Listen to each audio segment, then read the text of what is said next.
Today, Bitcoin rises back above $26,000. A former OpenSea manager faces 3 months in prison for NFT insider trading.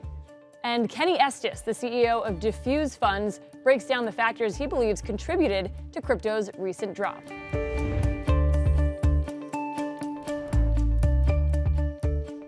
Welcome to CNBC's Crypto World. I'm Kate Rooney. Crypto markets ticking a bit higher after trading flat so far this week. By noon Eastern, Bitcoin rose back above $26,000 and Ether traded above $16.50. Meanwhile, XRP ticking up slightly to 52 cents after a recent rout in prices wiped out nearly all of the gains that came after the SEC court ruling. Okay, let's talk about some of the top stories. Binance US is teaming up with crypto startup MoonPay in efforts to regain access to a steady flow of customer payments. For more than 2 months now, Binance US customers have not been able to deposit or withdraw US dollars. The exchange paused USD transfers after it said payments and banking partners signaled their intent to cut ties in the wake of US regulatory uncertainty. In a blog post yesterday, Binance said that as it completes its transition to a crypto-only exchange, USD has been replaced with USDT, a stablecoin pegged to the US dollar, as its new base asset for transactions. Binance US said it partnered with third-party payment providers like MoonPay to offer convenient new USD on-ramps that support USDT purchases with debit cards, credit cards, Apple Pay, and Google Pay.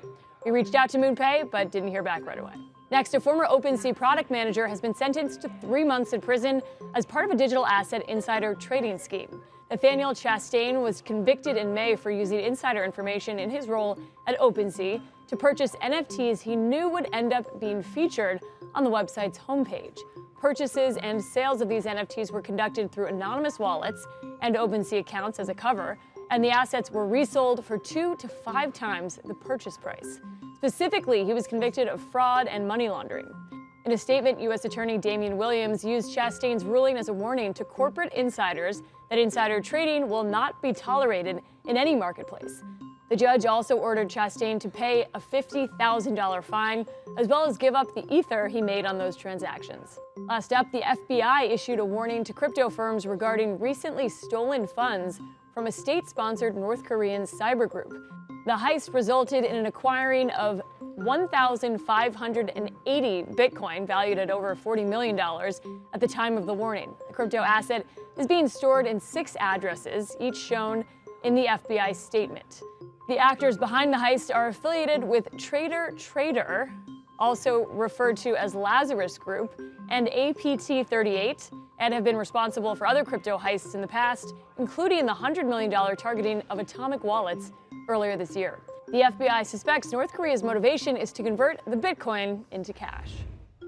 All right, back to the markets for our main story. Crypto World's Talia Kaplan spoke with Kenny Estes, the CEO of Diffuse Funds, about what drove crypto's recent losses and where we go from here. He also discusses potential opportunities for investors in the current environment. Take a listen. So you're a former professional trader and venture capitalist who's now all about giving investors access to the crypto markets. We'll talk about your crypto index fund in a bit, but I want to start off by asking what you think drove crypto's recent sell-off. I mean, for months, we saw Bitcoin trade in a tight range. And then last week, the cryptocurrency experienced its worst week since FTX filed for bankruptcy. So what do you think was behind that big drop? Yeah, it's interesting. Crypto has a lot of technical elements that don't necessarily apply in traditional finance. So the 2 big things that caused the initial sell-off were the SpaceX potential rumor that they had sold like $300 million worth of Bitcoin. This is actually unsubstantiated even today. It's not sure whether this is a true rumor or not, but it was reported, it was picked up. It caused Bitcoin to sell off. And another major impact was there's a Chinese real estate company called Evergrande, which declared bankruptcy on the same day. And the reason that sounds like it shouldn't be too connected, but the reason it is connected is because Tether is the largest stable coin in digital assets. And the theory, rumor, unsubstantiated, because we can't necessarily see all of their holdings, is that a lot of the Tether backing is Chinese real estate and Evergrande specifically. So it created a lot of uncertainty in the market, which pushed us through some liquidation levels. So that means that any on-chain positions where you post collateral and then you borrow against the collateral, if it ever goes below some certain threshold, it just automatically liquidates. So we hit that threshold, and then that causes to effectively gap down on those two pieces of news. How do you explain what's happening with altcoins as those tokens slid at the start of the week while Bitcoin and Ether stabilized? I do want to point out that as of noon Eastern today, most of those altcoins are higher but remain negative week to date, except for XRP. So how do you explain what's going on there? Well, the kind of cop-out answer I'll give you first is that the beta, the farther you get down in the liquidity stack, so the less liquid an asset is, typically the higher the beta with the kind of primary asset. In this case, the primary asset being Bitcoin. So you would expect, just on a first principles basis, that the smaller alternatives, they're going to be more volatile. So when you have Bitcoin drop, you would expect alternatives to drop at a higher percentage because their beta is higher. Just mathematically, that's kind of how that works. Now, alts in general are a little bit out of favor at the moment because we saw a lot of, let's just say, collateral damage in this space not too long ago, a couple years ago in particular, between FTX and now the SEC is going after the Coinbases and the Binances of the world, and claiming all of these issuers were putting out securities, which means a lot of folks can't invest in them. So there's a lot of regulatory pressure against alternatives specifically, and a lot of, how should we say, retail apathy towards the alt space. Would you say there are opportunities available for investors amid the current backdrop? If so, how can investors take advantage of those opportunities? Absolutely. So my take, and it's not a very popular one, I personally think Bitcoin's kind of garbage. I don't think there's a lot of value to it at the end of the day. People claim it's a digital gold, which is totally fair, but we also have a digital gold. It's called gold, right? Like, it exists. You trade it digitally all day, every day. We have plenty of things which have a limited supply.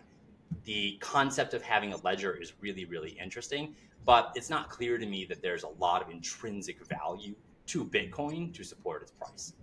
Ethereum, I do find, is a lot more interesting. It is a massive decentralized computer. It is, to use the jargon, Turing complete. But the issue with Ethereum is that it is crazy expensive to do anything with it. If I wanted to pay you, Talia, say $20, it's going to cost me at least $20 in just fees to get it over to you. It's something that just makes it very difficult and expensive to do anything complex with. Now, to solve that problem, you need layer 2 solutions. You need something that's more efficient. And that's what we're seeing a lot of now. And we're talking about alts. If you look at the top, say 30, super self-serving number there. But if you look at the top 30 coins by market capitalization, I think 28 of them are actually other competitive chains to Ethereum. And we're going to see a consolidation in that space, and we're going to end up with a handful of these blockchains that become the de facto standard for the industry. And that's really, really interesting to me because that's the base layer. But what we haven't seen very much of are actual solutions, protocols, smart contracts that are solving real world problems, right? Think of it as what we're seeing now is TCP/IP or HTML for the internet. But what we haven't seen is the Facebook, which is built on top of those rails. There's a lot of potential upside for people who are using blockchain to actually solve real problems. And that's what we get really, really excited about. Things like Uniswap is a great example of something that has a lot of traction and actually is solving a problem in the lending space.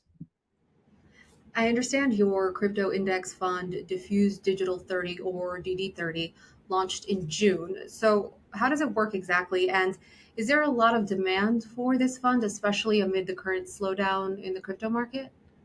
Not as much demand as we'd like, Talia, but there never is, right? When you're raising AUM, for sure. But I will say, yeah, there is. The story behind the DD30 product is we looked at the incumbents in the US. And we just felt that all of them were pretty lacking, trading at significant discounts to their net asset value, which means that for larger allocators to put money into some of kind of competitors, they have to underwrite not only whether they think Bitcoin or crypto is a good solution, but they also need to underwrite if they think the discount to NAV is going to go up or down. It's not really what they want to be doing and how they want to be spending their time. So we created DD30, which first and foremost is a index fund tracking the top 30 cryptocurrencies weighted by market capitalization. Now, because of the regulatory issues we mentioned before, we are currently excluding securities. So it's not ideal, but it is a broad-based exposure to digital assets. And we launched that about 2.5 years ago, something like that. And it's taken this long to get through the regulatory process to get it actually publicly listed.